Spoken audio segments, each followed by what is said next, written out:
तो भाई बैंकर भी फिर से स्कैम में फंसते रह गया। साला कोरोना देख लिया, वॉर देख लिया, यहाँ तक कि गैस का शॉर्टेज भी देख लिया, लेकिन आत्माराम बापू का लालच खत्म नहीं हो रहा यार। तो भिड़े और माधवी अभी ने 1 साल तक के 25-25 हजार रुपए एक ज्वेलर के पास डिपॉजिट किए थे, चिट फंड टाइप का। यहाँ पे वो 1 साल बाद तो उसे कुछ सेट ले लेते, लेकिन तब वो लेने का तो प्राइस बहुत बढ़ गया था सोने का, जो उन्होंने पसंद किया था मिल नहीं रहा था। वो दुखी हो जाते हैं, तभी वहाँ पे दो लोग आते हैं, वो अपना सेट बेचना चाह रहे थे जो कि उन्होंने अपनी बहू के लिए लिया था, लेकिन उनका बेटा भाग गया उनको छोड़ के विदेश। तो अब उनका कोई काम करी था और ज्वेलर उनको कम प्राइस दे रहा था। तो किसी तरीके से भिड़े और माधवी भाई को बाहर पटिया लेते हैं, लेकिन भिड़े के पास पैसे कम थे।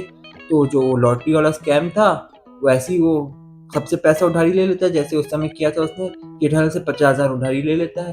वैसे एक समय माधवी भाभी ने बोला था कि आपके घर धन आता है, हमारे घर लक्ष्मी, तो क्यों लिया भिड़े ने वो धन वाले आदमी से अपने घर की लक्ष्मी के लिए, सेट के लिए पैसे, लेकिन थोड़ी से भी ले लेते हैं। और वहाँ दूसरी तरफ माधवी भाभी सबसे छोटे छोटे पैसे उधारी ले लेती, तभी थोड़े पैसे कम पड़ गए 10,000। तो पोपटलाल को फोन करता है भिड़े, पोपटलाल बोलता है मुझे मैरिज ब्यूरो के लिए पैसे जमा करने हैं, तू मुझे दे दे, वैसे भी तेरा तो काम होने वाला नहीं है। भिड़े बोलता है तू मुझे दे, लेकिन दोनों थोड़ा बहस करते हैं, बाद में पोपटलाल लाके पैसा दे देता है। रात को फिर वो लोग सेट ले लेते हैं, आइसक्रीम पार्टी करते हैं, वहाँ पे पोपटलाल भिड़े के अंदर तक फटा देता है। ये सेट नकली हुआ तो उन लोगों ने बाद में बदल दिया, तो फिर चेक करते हैं तो असली निकलता है। फिर पोपटलाल फिर फटा देता है, उसकी जो आइसक्रीम वाला आया था उसकी नीयत खराब लग रही थी, और ऐसे ही होता है। फिर सब लोग चले जाते हैं, भिड़े सोने के सेट को अपने तकिया में छुपा के सो रहा था, क्योंकि वो तो है फट्टू आदमी। तो रात को पुलिस आती है और उन्हें ले जा लेती है कस्टडी में कुछ बयान लेने के लिए। लेकिन रास्ते में वो जो स्कैमर थे पकड़े गए थे, उन्हें उल्टी आ रहा था, तो कार से निकल के उल्टी करते वो लोग भाग जाते हैं। भागते हैं तो भिड़े और माधवी भाभी को कार के पास रखने बोला था, जो नकली पुलिस थी वो लोग भी भाग जाते हैं, सब लोग भाग जाते हैं आसानी से। वहाँ पे फिर असली पुलिस आती है, उससे पहले एक ट्रक वाला आता है, वो गाड़ी आगे बढ़ाने बोलता है। मेरे को लगता था भिड़े को गाड़ी चलाना नहीं आता होगा, लेकिन भिड़े को आता है यार, कार चलाना मेरे लिए ताजुब की बात थी।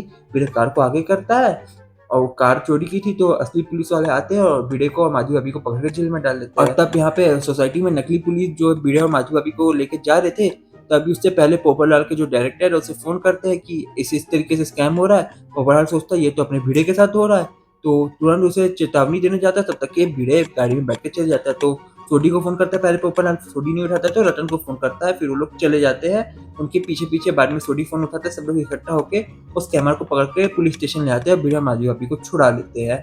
कोई नॉर्मल पुलिस ऑफिसर होगा तो खुश होगा कि बैठे बैठे केस सॉल्व हो गया, लेकिन यहाँ पे चालू पांडे भड़क जाता है, अरे यार तुम लोग ने फिर से केस सॉल्व कर दिया, मैं नहीं कर पाया। तो भिड़े और माधवी भाभी को छुड़ा के ले जा लेते हैं वो लोग, और इस तरीके से स्टोरी लाइन एंड हो जाता है। वहाँ पे आखिरी में सोनू को सोने का सेट देते हैं कोई, तो इस तरीके से स्टोरी लाइन एंड हो गया। मुझे पर्सनली स्टोरी लाइन ठीक लगी, मतलब कॉमेडी ठीक हो रहा है पहले से तो, और थोड़ा लंबा घसीट लेते हैं, लेकिन इतना तो चलता है। जितने भी बाकी के अभी शोस आ रहे हैं इंडिया में, सास भी कभी बहू थी, अनुपमा, ये रिश्ता, इन सबसे तो ठीक किया। वैसे मैंने बोला था कि मैं अनुपमा के ऊपर अगला वीडियो बनाऊंगा, लेकिन उसकी स्टोरी देख के मेरी अंदर तक फट गई, कुछ समझ में आया नहीं। हाँ, इंडिया ने 5 वर्ल्ड कप जीते, अनुपमा के भी 5 पार्टनर है, मतलब जितने तेजी से इंडिया वर्ल्ड कप नहीं जीती उतने तेजी से अनुपमा पार्टनर बदल दे रही है। तो तरफ सास भी कभी बहू में थे। मेरी मम्मी बोलती कि तब मैं पैदा भी नहीं हुआ था तब वो शो शुरू हुआ था, उसमें वो लोग दादा दादी भी बन गए थे, लेकिन अभी भी वो मेरी कोई औरत मिल रही है, क्या है समझ नहीं आता यार ये सब की स्टोरी। ये रिश्ता क्या कहलाता, मैं छोटा था तब शुरू हुआ था, अब नहीं मालूम। मेरी 10वीं पीढ़ी हो गई होती अगर रियल लाइफ के हिसाब से इसका स्पीड में चला रहता, तो इतना लीप ले चुके हैं, क्या बोलूँ। अपनी वीडियो को एंड करते, अगर अच्छा लगा तो लाइक कर दो, सब्सक्राइब कर दो।